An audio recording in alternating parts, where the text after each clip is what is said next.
Ukládání do online úložišť. Dokumenty lze nově ukládat do cloudových úložišť, to znamená do datových center, o jejichž správu se plně stará jejich provozovatel.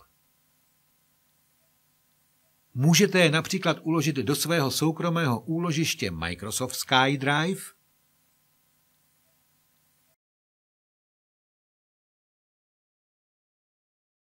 nebo do úložiště pro pracovní dokumenty SkyDrive Pro. Případně do knihoven týmového webu SharePoint.